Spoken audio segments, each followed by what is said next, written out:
जय श्री महाकाल दोस्तों, आज मैं आपको गुरुवार के व्रत की कथा और उसकी विधि के बारे में बताने जा रही हूँ। उसकी विधि से अनुसार है इस व्रत में केले के वृक्ष का पूजन करना चाहिए तथा मन में यह दृढ़ विश्वास रखना चाहिए कि बृहस्पति देव हमारी मनोकामनाओं को अवश्य पूर्ण करेंगे। दिन में एक समय भोजन करना चाहिए और भोजन में चने की दाल आदि का उपयोग करना चाहिए।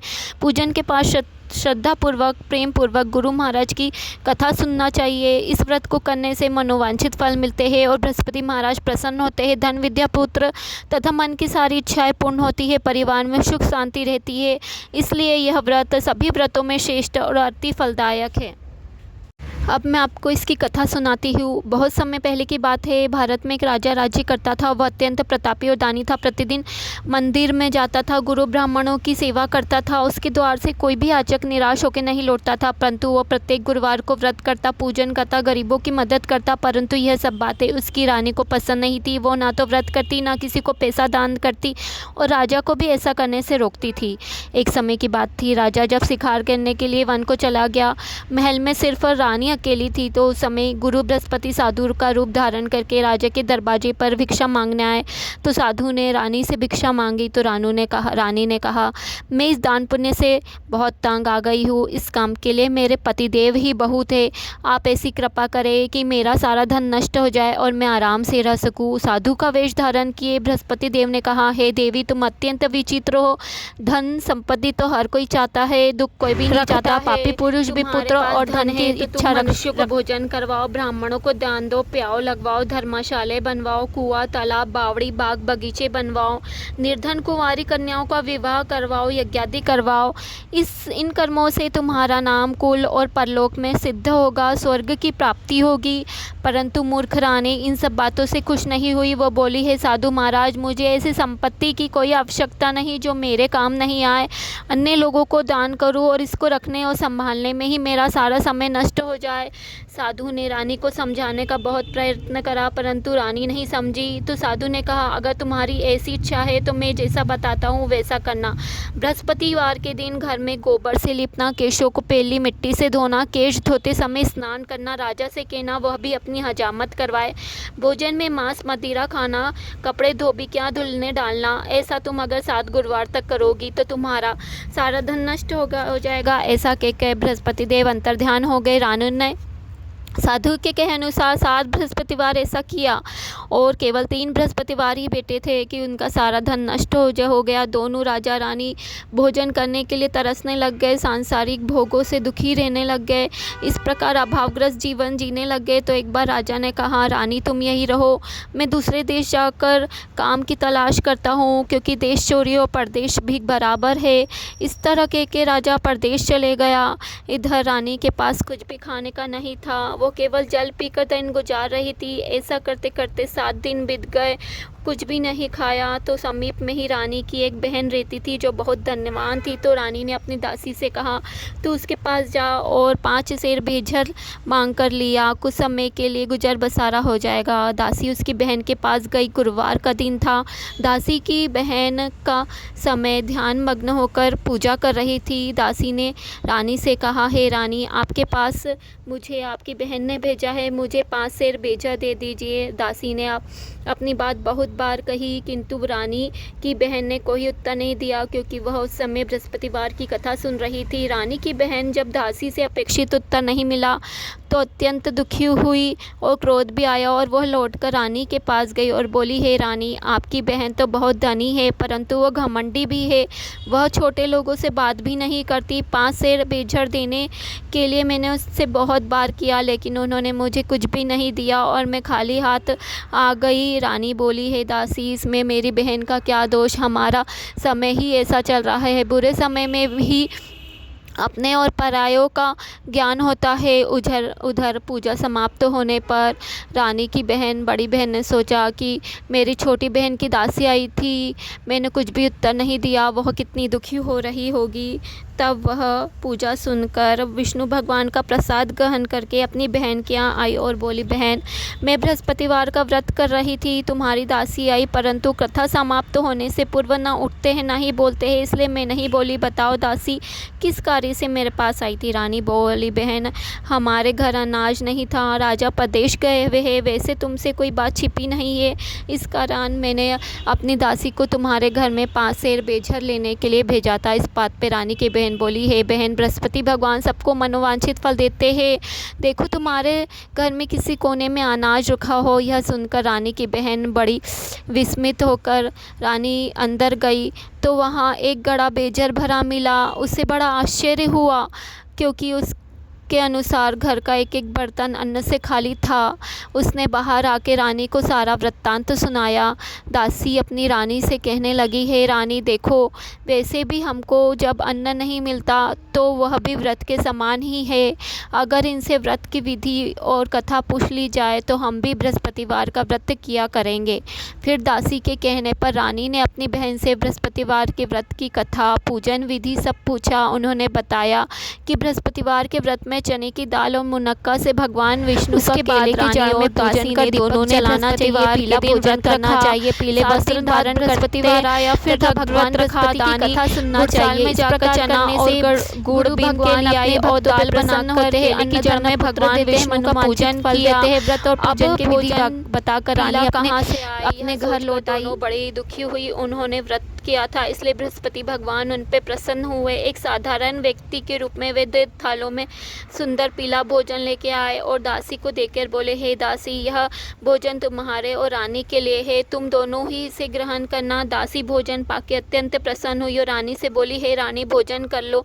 रानी को भोजन के विषय में पता नहीं था, इसलिए वह दासी से बोली, जा तू ही भोजन कर, क्यों व्यर्थ में हमारी हंसी उड़ाती है। दासी ने बोला, हे रानी, एक व्यक्ति हम दोनों के लिए 2 थालों में भोजन देकर गया है, अतः मैं और आप दोनों ही साथ में भोजन करेगी।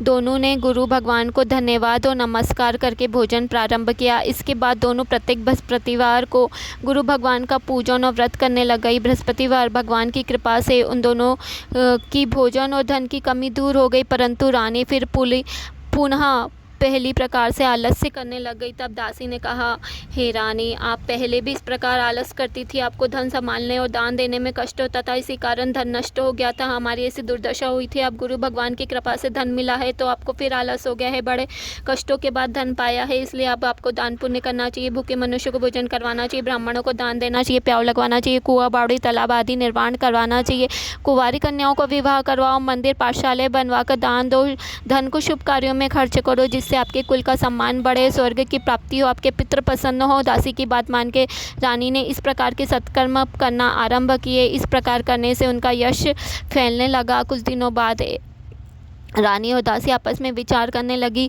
कि ना जाने राजा किस दशा में होंगे, उनकी कोई खोज खबर नहीं है।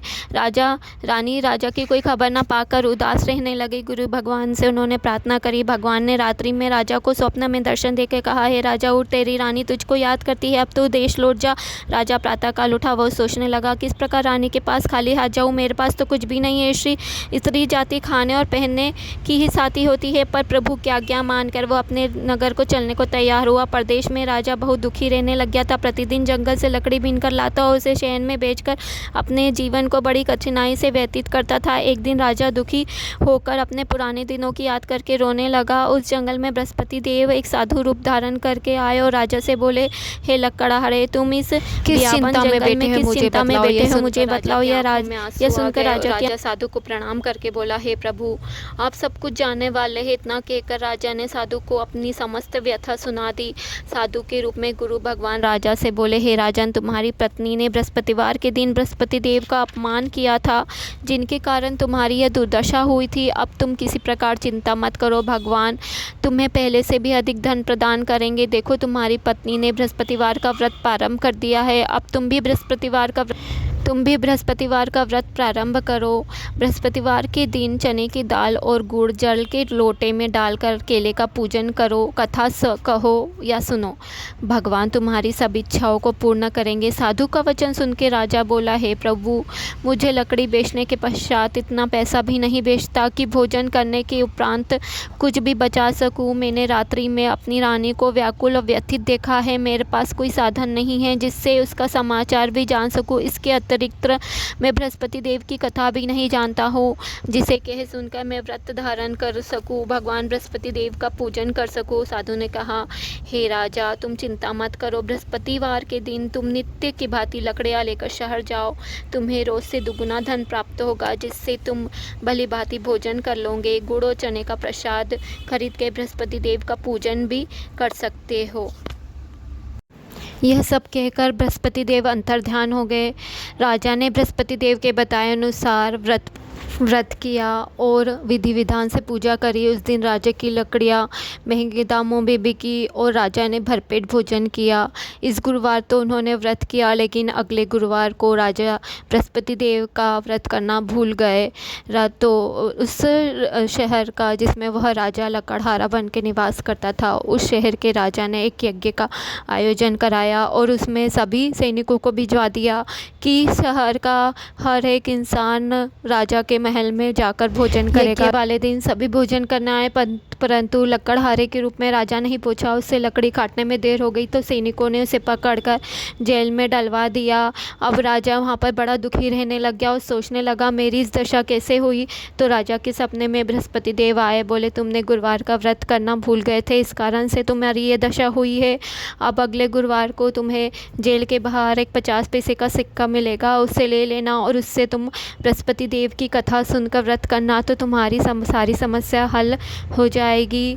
राजा ने ऐसा ही किया तथा राजा को जो दूसरा राजा जिसने पकड़ के उस राजा को जेल में डाला था, उसके सपने में बृहस्पति देव आए और बोले कि यह निर्दोष है, इसे छोड़ दो। राजा ने अब मेरे उस राजा को धन हो गया है, इसलिए अब मुझे रानी के पास चलना चाहिए। वो ऐसे करते रानी के पास चले गया तो राजा ने अपने शहर का अलग ही हाल देखा। वहाँ पे बहुत सारे नदी तालाब बने हुए थे, धर्मशालाएं बनी हुई थी। यह सोच के राजा को बड़ा क्रोध आया, वह विस्मय में पड़ गया। उधर रानी ने अपनी दासी को बाहर भिजवा दिया था कि जाओ, जाकर देखना राजा कहाँ है, अगर राजा दिखे तो उन्हें ये ले आना, नहीं तो राजा क्रोध करेंगे, उन्हें सब अलग दिखेगा। तो दासी गई और राजा को ले आई। रानी ने सारी बात बताई, राजा का क्रोध शांत हुआ। रानी ने बताया उनके यहाँ अन्न धन के भंडारे भर गए। अब राजा ने सोचा ऐसी बात है, तब वो गुरुवार कथा कहने की बजाय अब दिन में 3 बार कथा कहेंगे। अब उनके साथ चने की दाल साथ में ही रहने लग गई पोटली ने। अब राजा ने निश्चय किया एक दिन वह कि मैं अपनी बहन के यहाँ जाऊँगा। बहन के यहाँ जाने लग गए तो रास्ते में एक मुर्दा निकल के जा रहा था। तो राजा ने वहाँ लोगों को रोक के बोला कि रुको भाई, मेरी कथा सुन लो। तो लोगों ने बोला, यहाँ तो हम मुर्दा जलाने जा रहे हो, तुम रोक के बोल रहे कथा सुन लो। फिर राजा लोगों ने रुक के कथा सुनी। किसान से बोला कि भैया मेरे मुर्दा राम राम किसान ने बोला तेरी कथा सुनूंगा, उतने दिन में तो मेरा कितना ही खेत जुता जाएगा। किसान ने मना कर दिया। जिस किसान फिर राजा आगे बढ़ने लग गया तो किसान के पेट में बहुत दर्द होने लग गया और किसान का बैल पछाड़ खार के नीचे गिर गया। तो किसान की पत्नी आई तो उसने पूछा क्या बात है, तो किसान ने सारी बात बताई। तो उसकी पत्नी ने जाकर राजा को बुलाया। फिर किसान ने राजा से कथा सुनी। किसान के पेट का दर्द भी ठीक हो गया और जो बैल पछाड़ खा के गिरा था वो भी उठ के खड़ा हो गया। फिर राजा अपने बहन के आ गया। दूसरे दिन देखा, सुबह उठ के देखा तो राजा की बहन के यहाँ सब लोग भोजन कर रहे थे। सुबह उठते से ही राजा ने अपनी बहन से पूछा, क्या इस नगर में कोई ऐसा है जिसने भोजन नहीं किया हो, तो जिसे मैं अपनी बृहस्पति देव की कथा सुना दूँ। तो राजा की बहन ने बोला, इस नगर में तो शायद ही कोई ऐसा होगा। फिर भी ढूंढा तो एक कुम्हार मिला जिसका बेटा बीमार था, इसलिए उसने 3 दिन से भोजन नहीं किया था। राजा ने अपनी बहन को बोल के उस कुम्हार को बुलवाया। कुम्हार ने बड़ी प्रसन्नता से कथा सुनी। कथा सुनते से ही उसका बीमार बेटा ठीक हो गया। पूरे नगर में सब लोग राजा की बड़ैया करने लग गए। अब तो राजा ने सबसे कहा कि बृहस्पति देव की सभी कथा करिएगा। अब राजा की बहन राजा के साथ चलने के लिए तैयार हुई। तो राजा की बहन की सास ने बोला कि तुम तो चले जाना, लेकिन अपने बेटों को मत लेके जाना क्योंकि तुम्हारे भाई के कोई औलाद नहीं है। तो राजा को बड़ा राजा ने अपनी बहन से कहा, तू अगर मेरे भांजे भांजियों को लेकर नहीं चल रही है तो तुझे ले जाके क्या करूँगा।